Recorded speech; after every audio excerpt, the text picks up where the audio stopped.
পরবর্তীকালীন সরকার ও সংস্কার কমিশন তারা আগামী জাতীয় সংসদ নির্বাচনের যে মেটিকুলাস ডিজাইন নিয়ে আগাচ্ছে, সেখানে ডিজাইনের প্রথম পদক্ষেপ হচ্ছে পিআর পদ্ধতিতে নির্বাচন।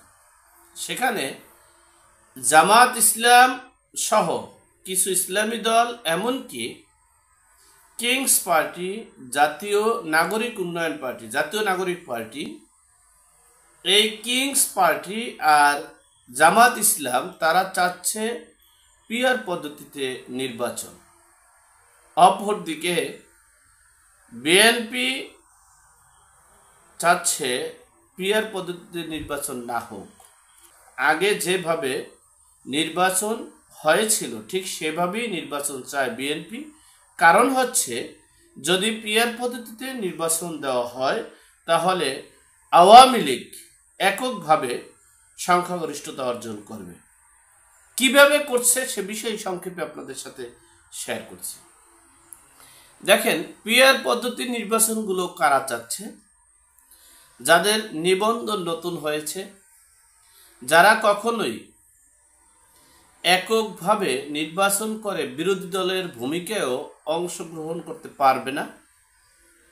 আমরা স্বাধীনতার পর থেকে বাংলাদেশে দুইটা রাজনৈতিক দল, এরপরে আরও দুইটা রাজনৈতিক দল, অর্থাৎ আওয়ামী লীগ, বিএনপি, জাতীয় পার্টি, জামাত, এই চারটা রাজনৈতিক দল মোটামুটি রাজনীতির মাঠে তাদের একটা অবস্থান আছে।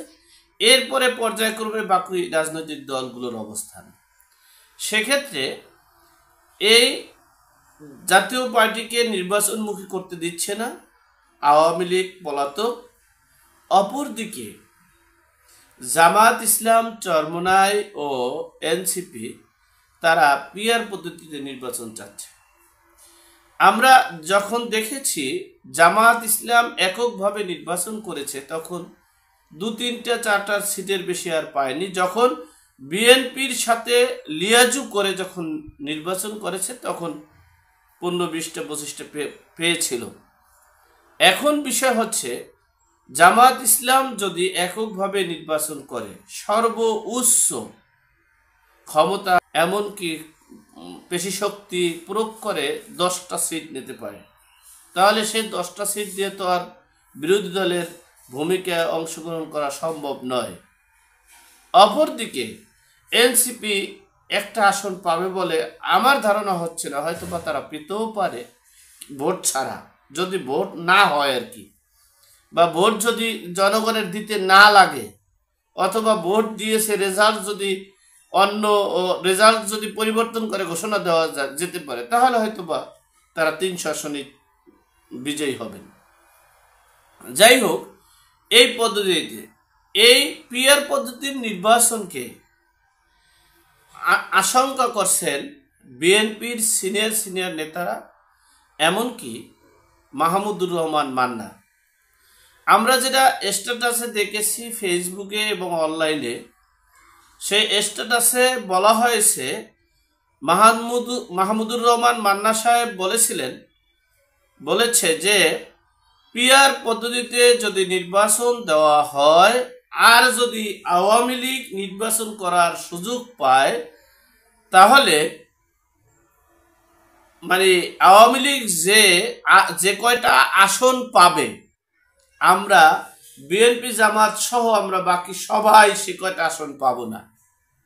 তাহলে আওয়ামী লীগ এককভাবে সংখ্যাগরিষ্ঠতা অর্জন করে ক্ষমতায় যাবে।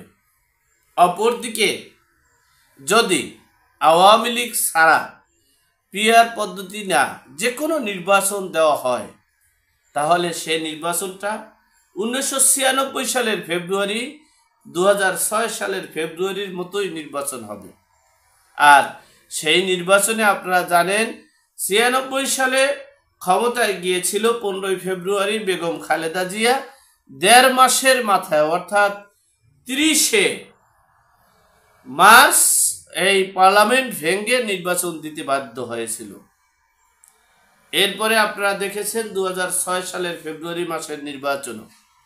সুতরাং তারা আওয়ামী লীগ ছাড়া নির্বাচন করে বিএনপি ক্ষমতায় গিয়ে রাষ্ট্র পরিচালনা করতে পারবে কিনা সেটা তারা ভালোই বুঝতে পারতেছে।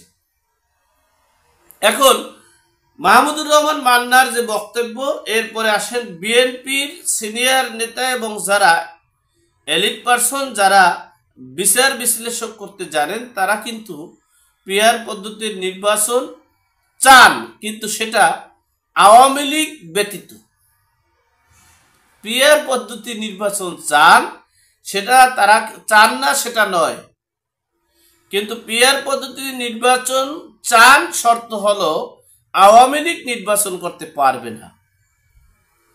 আবার বিএনপি জাতীয় নির্বাচন ডক্টর মোহাম্মদ ইউনূস সাহেব দিবেন যদি ইউনূস সাহেবকে রাষ্ট্রপতি করানো হয়।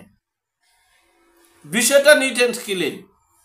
বিএনপি জাতীয় নির্বাচন চাচ্ছে খুব দ্রুত, আর অন্যান্য রাজনৈতিক দলগুলো জাতীয় নির্বাচন চাচ্ছে পরে, আগে সংস্কার বিচার, এরপরে হলো পিআর পদ্ধতির নির্বাচন। তো দুইটা শর্ত, এক হচ্ছে ডক্টর মোহাম্মদ ইউনূসকে রাষ্ট্রপতি করা হলেই জাতীয় নির্বাচন দেওয়া সম্ভব। অপরদিকে পিআর পদ্ধতিতে নির্বাচনের সম্মতি আছে বিএনপি যদি আওয়ামী লীগ নির্বাচনে অংশগ্রহণ না করে, তাহলে তারা এই পশ্চিমা শক্তিগুলো অর্থাৎ ডিপ স্টেট, এই ডিপ স্টেট, ডিফল্ট আছে, ডিপ স্টেট আছে, এদের ক্ষমতা এবং আমরা যারা সশস্ত্রের যে মানে সমাগমা অর্থাৎ রমরমা অর্থাৎ ঝনঝনি আমরা শুনতে পেরেছি, তাদেরকে এবং জামাত ইসলাম এবং ডক্টর মোহাম্মদ ইউনূসকে রাষ্ট্রপতি করে বিএনপি ক্ষমতায় গিয়ে রাষ্ট্র পরিচালনা করার মিশন এবং ভিশন বাস্তবায়ন করতে যাচ্ছে।